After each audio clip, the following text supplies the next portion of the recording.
Pilot या गहलोत, 1 महीने में एक को चुनेगा कांग्रेस हाईकमान। मई में राजस्थान संकट पर मल्लिकार्जुन खड़गे लेंगे फैसला। फिलहाल पायलट और गहलोत दोनों से हाईकमान ने बनाई दूरी। कर्नाटक चुनाव के बाद खड़गे लेंगे राजस्थान पर बड़ा फैसला। राजस्थान में सीएम अशोक गहलोत और सचिन पायलट के बीच खींचतान चल रही है। इस खींचतान में कांग्रेस की जान निकली जा रही है। इसी साल चुनाव होने हैं, 6 महीने का ही वक्त बचा है, समय कम है, चुनाव की तैयारी हो रही है। सीएम गहलोत सर्वे करा रहे हैं, उम्मीदवारों को लेकर अभी से तैयारी चल रही, लेकिन इन तैयारियों पर पायलट के साथ चल रही उनकी लड़ाई भारी पड़ रही है। राजस्थान कांग्रेस के प्रभारी सुखजिंदर सिंह रंधावा ने शुरुआत में आते ही सख्त तेवर दिए थे, लेकिन जैसे ही पायलट समर्थकों के तेवर देखे, रंधावा के तेवर ढीले पड़ गए। अब तो वो पायलट के अनशन पर भी बात करने को तैयार नहीं है। इस बीच पार्टी हाईकमान भी चिंतित दिख रहा है। चिंता इस बात की है कि राजस्थान में चुनाव की तैयारियां कैसे तेज की जाएंगी। राहुल गांधी साफ कर चुके हैं कि पहले गहलोत और पायलट आपस में अपने मतभेद दूर करें, उसके बाद वो राजस्थान में सक्रिय होंगे।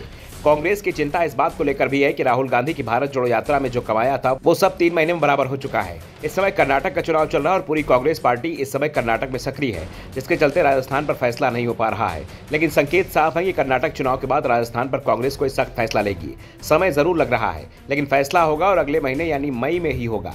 राजस्थान कांग्रेस के नेताओं का ही कहना है कि अब नेतृत्व में बदलाव का समय निकल चुका है। चुनाव गहलोत के नेतृत्व में ही लड़ा जाएगा, लेकिन यह भी साफ है कि पायलट नाराज हुए तो सत्ता में वापसी बेहद मुश्किल हो जाएगी।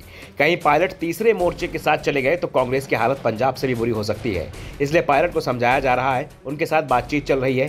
कांग्रेस अध्यक्ष मल्लिकार्जुन खड़गे इस वक्त अपने राज्य में चुनाव प्रचार में व्यस्त है। कर्नाटक में 10 मई को मतदान होगा और नतीजे 13 मई को आएंगे। इसके बाद ही राजस्थान की राजनीति पर पूरी तरह से ध्यान केंद्रित किया जाएगा। पायलट गहलोत के खिलाफ मुखर रहे हैं और भ्रष्टाचार के खिलाफ अनशन पर बैठे, एक ऐसा कदम जिसे पार्टी मुख्यालय से समर्थन नहीं मिला। कांग्रेस ने उनके विरोध को पार्टी विरोधी गतिविधि करार दिया। पायलट ने यह कहकर अपने फैसले को सही ठहराया कि यह अनशन पहले की वसुंधरा राजे सरकार के भ्रष्टाचार के खिलाफ था। फिलहाल कांग्रेस ने मध्य प्रदेश के पूर्व मुख्यमंत्री कमलनाथ को इस मुद्दे को सुलझाने का काम सौंपा है, क्योंकि अधिकांश नेताओं पर पायलट को भरोसा नहीं है और जिन पर पायलट को भरोसा है उन पर गहलोत को भरोसा नहीं है। ऐसे में कमलनाथ दोनों के भरोसे के हैं, क्योंकि वो दोनों में से किसी के गुट के नहीं है। दूसरा सीनियर भी है, गहलोत से भी वो सीनियर है, इसलिए उनकी बात दोनों में से कोई काटने की कोशिश नहीं करेगा।